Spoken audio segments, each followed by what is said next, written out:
Hey guys, welcome! It's me, Hannah / Starfire. If you want to know how I achieved this makeup look and also want to hear me talk about some interesting stories that happened to me while I was at a convention, please keep watching. And yeah, let's just get into it. Hey guys, what's up? It's been a hot minute since I've made cosplay related stuff, but I'm here and we're gonna do this.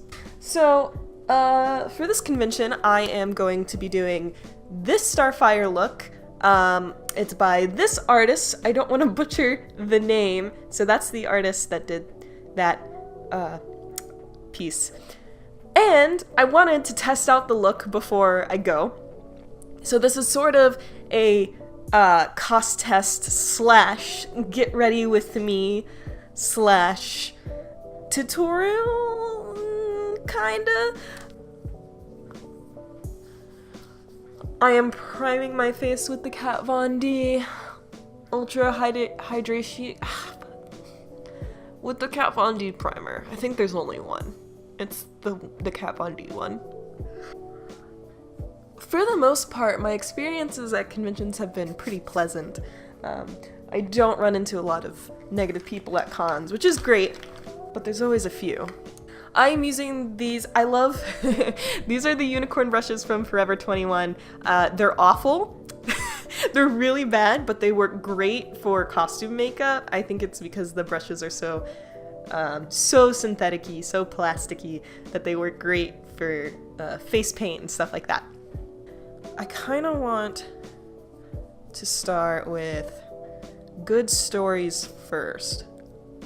One time, when I was at MegaCon, I was dressed as classic Harley Quinn in the stretchy bodysuit, and I did not have a hammer. And these guys that I've never met ran up to me, and they're like, "Oh, Harley, we found your hammer here," and they gave me this big, beautiful mallet. And I was like, "What? Are you guys actually giving this to me?" And they're like, "Yeah, you're Harley." They're like, "It's not even ours, we found it in the elevator." And my friends that were with me at the time, they were all like, "Oh, that's so cool, that's awesome." But I was like, someone worked really hard on this. And I took it straight to the Lost and Found. And the people there, when I was like, "Oh, someone left this in the elevator, it's not mine, I don't know who it belongs to, but I'm sure they worked hard on it, I'd like to see it returned home," the people that were working the Lost and Found were like flabbergasted that I returned it, that I brought it to them. They're like, "Most people would have kept it." I was like, I'm not about to do that. First off, I'm not trying to toot my own horn here. I'm not trying to say that I'm like an amazing person. Honestly, I was afraid she would see me with it and think that I stole it.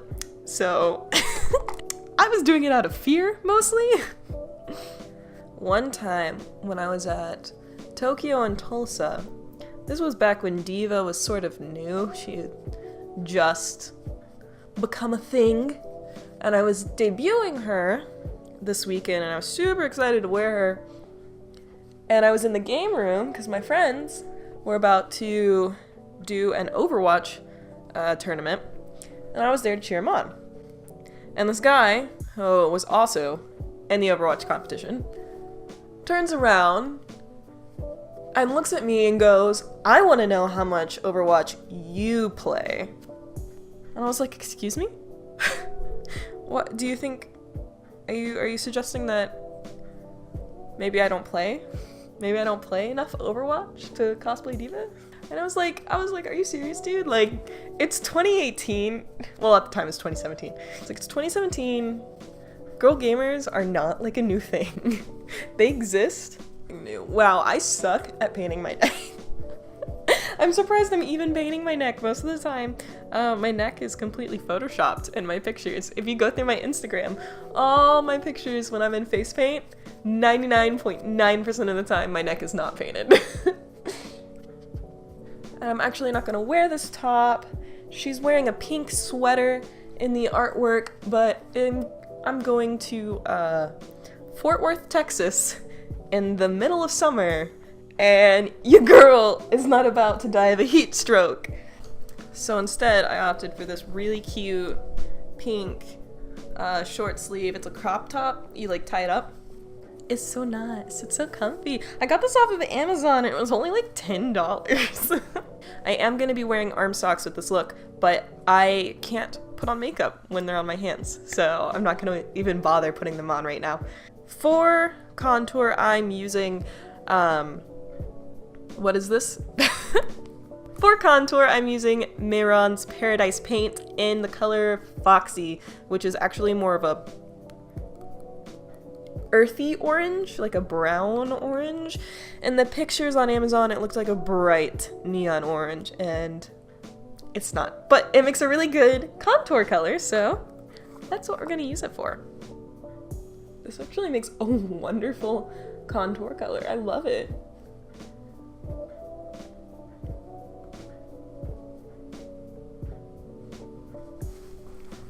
Hey, I forget that my camera stops recording automatically after 20 minutes.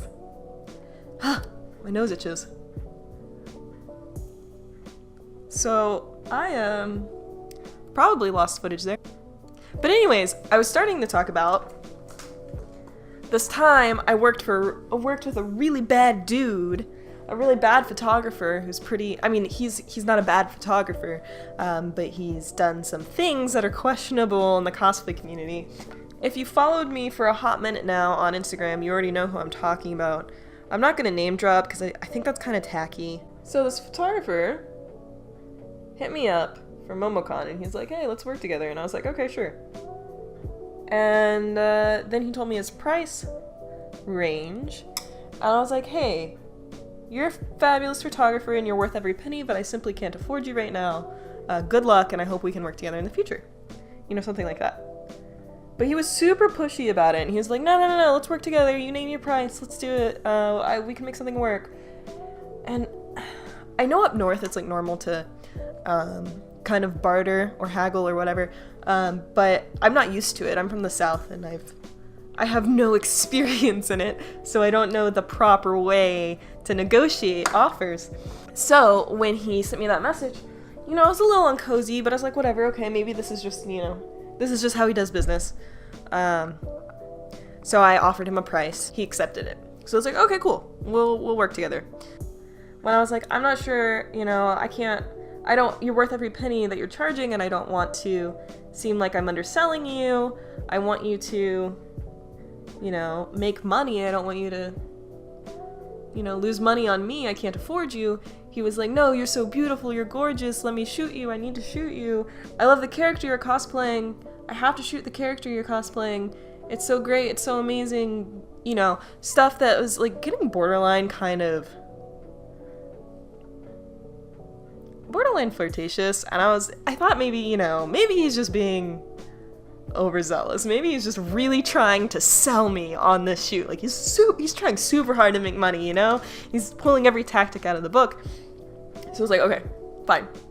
So I offered him a price, and he accepted it.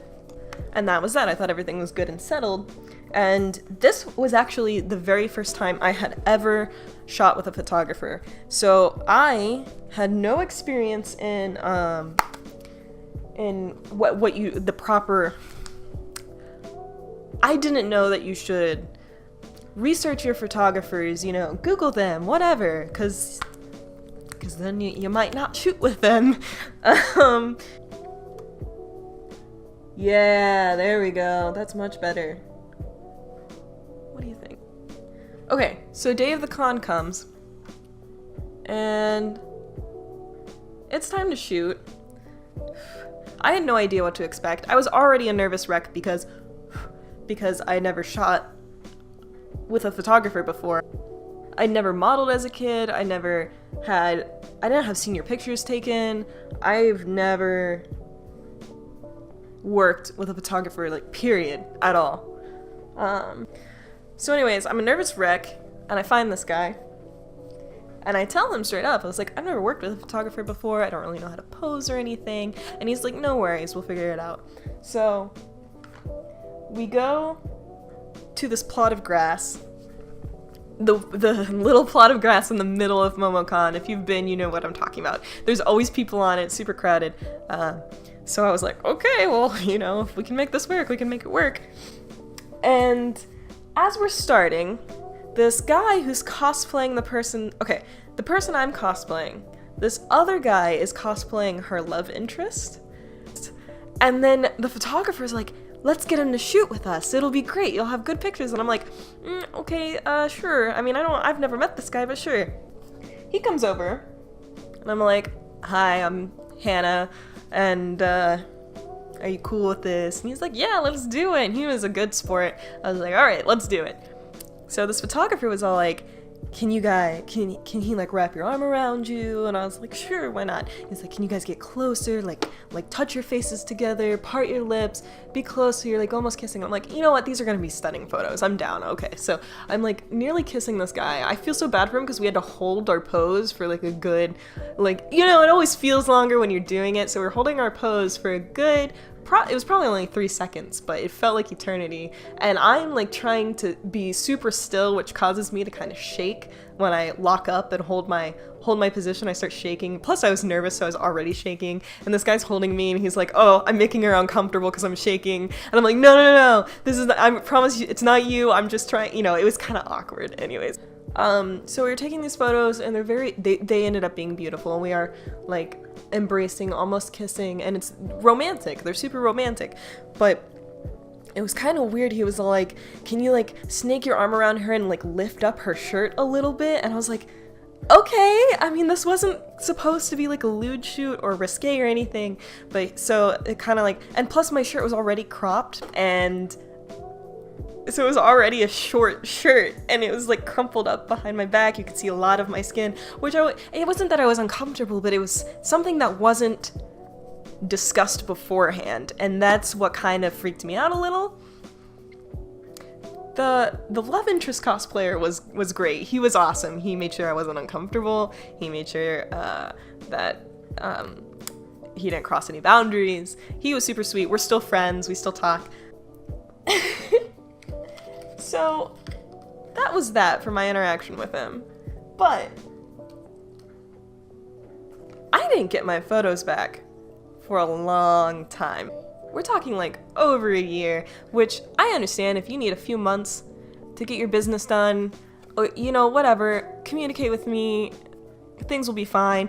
No word, no messages, no texts, nothing. He went completely radio silent. I paid him a lot of money, and all I had was one photo that he had uploaded to his own page the same day that we took the photos.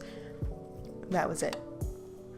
I'm using a metallic-y red lipstick that's been sitting in my makeup drawer for a long time now. So I don't know what it is. So I was like, well, maybe someone else has worked with him. I'll Google, see who they are, ask them how long it took to get your photos back. I Googled his name. The first result was a huge call-out post for all the things he's done.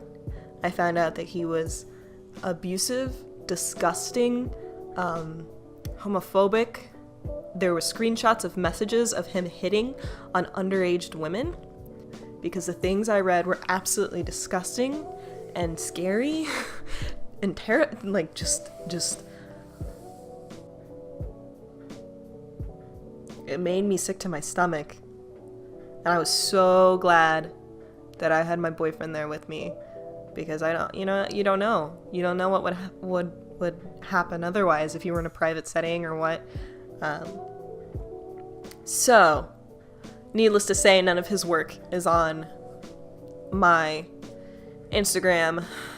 I did end up getting photos back from him a year later, and they're not on my Instagram, they're not on my Facebook. You won't find them, you won't see them, and I've had many photographers reach out to me because of that and go, we've heard all about him, we know what he's done, you know, we're so sorry. One photographer even offered to reshoot my entire set of that character as a way of saying, you know, photographers aren't so bad and we're so sorry that you had to experience him. If anything, there's a happy ending there. That I was lucky that I didn't get harassed or taken advantage of the way many other girls did, in addition to being so thankful, so appreciative. There were so many kind, good people who are photographers who reached out to me that day to make things right. Moral of the story, do your research, but they're good people out there, I guess. For a lip topper, I'm using e.l.f. Hydrating Oil in Red Kiss. I'm gonna try and do somewhat of a neutral smoky eye for Starfire. My next convention is ACON in Fort Worth. That's where I'm wearing Starfire. I'm super excited. This is actually my first convention in Texas, even though I'm literally like a couple hours drive from Texas. I've never been. I am using a BH Cosmetics palette, and I have the shimmery red shadow that I'm gonna use. I hate shimmer shadows. Or like, I feel like they need to be super glittery or super matte. I don't like them in between. Did you know I do stuff on a tech review channel? Have you ever met a tech YouTuber with only one cell phone? Well, now you have. If you haven't yet and you're interested, go check out XDA Developers YouTube channel. So guess what I did? I put on lashes and eyeliner and came back, and I was recording, and I did my inner corner highlight, started doing my brow bone highlight, and I was telling you a story about how I have to reapply because that's coming off. About how I got kicked out of Cartoon Network dressed as Raven, and I wasn't paying attention, and the camera wasn't recording. You want to know how I got kicked out of Cartoon Network? Keep watching, because I'll tell you. It's actually not that fascinating of a story. So at MomoCon, I was dressed up as Raven, and I decided to go in the Cox Center. I was dressed as Raven, and I went into the Cox Center, and they have the Cartoon Network souvenir store in there, and they had Teen Titans Go playing on the TV in the background. So I was gonna take a cute little Snapchat of me as Raven being like, that's not me, in front of the TV. And when I walked in, they were like, can we help you? I was like, oh no, I'm just trying to make a Snapchat. And the security guards came over and they're like, you need to leave. And it wasn't because I was being disruptive, it was because I was covered head to toe in body paint. But that wouldn't make a very interesting story, would it? So I'm still in the middle of styling this wig.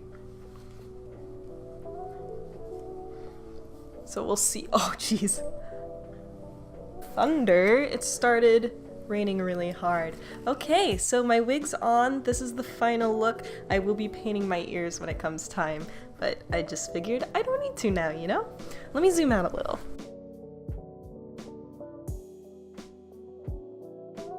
I hope you guys liked this. Thank you so much for watching. Let me know what you think in the comment sections below.